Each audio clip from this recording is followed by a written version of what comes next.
Hello বন্ধুরা, আজকের রেসিপিটা হলো ছানার বড়া রসা।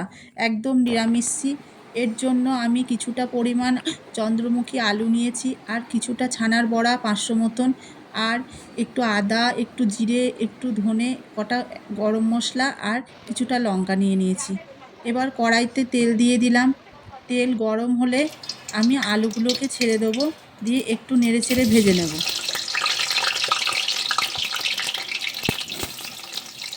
এবার আলুগুলো সব দিয়ে দিলাম ভালো করে। এবার এগুলোকে আমি নেড়ে চেড়ে নেব, দিয়ে একটু ভেজে নেব।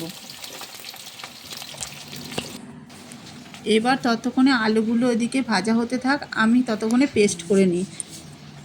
সব মশলাগুলো একবারে আমি মিক্সিতে দিয়ে দিলাম এবং ভালো করে পেস্ট করে নেব।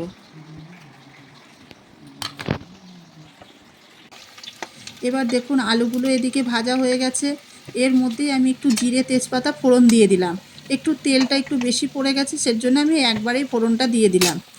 আলুগুলো একটু সাইড করে নিয়েছি। এবার ওটাকে জিরেটা ভাজা হয়ে গেলে এবার বেটে রাখা মশলাটা আমি ওর মধ্যে দিয়ে দেবো। মশলাটা দিয়ে দিলাম। এবার ভালো করে আলুটা কষিয়ে নেব। এবার আলুগুলোকে ভালো করে কষিয়ে নেওয়ার পরে আমি এখানে পরিমাণ মতন লবণ দিয়ে দিলাম এবং পরিমাণ মতন হলুদ দিয়ে দেব, আর একটু সামান্য পরিমাণ চিনি দিয়ে দেবো, যাতে চিনি দিলে একটু স্বাদ হয় এবং কালারটাও খুব সুন্দর আসে। এবার আমি ভালো করে কষিয়ে নেব। এটা কষানো হয়ে গেলে এবার জল ঢেলে দেবো। দেখুন কি সুন্দর ঝটপট খুব তাড়াতাড়ি রান্না। এবার আলুগুলো দেখুন খুব সুন্দর ঝোল ফুটে গেছে, আলুগুলো সিদ্ধও হয়ে গেছে। এবার আমি আবারও 10 মিনিট রেখে দেবো। রেখে দিয়ে তারপরে ভালো করে ঝোল ফুটে গেলে ছানার বড়াগুলো দিয়ে দেবো। এবার ছানার বড়া দেওয়ার পরে আরও একটুখানি রেখে দেবো। ভালো করে একটু ফুটে গেলে আমি ঝোলটাকে হয়ে গেলে নামিয়ে নেব।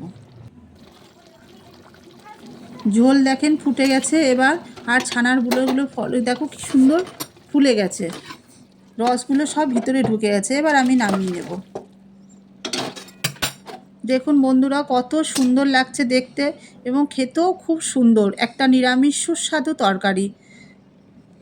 আপনাদের যদি ভালো লাগে খেয়ে দেখবেন, বানাবেন। যদি ভালো লাগে লাইক কমেন্ট করতে একদমই ভুলবেন না।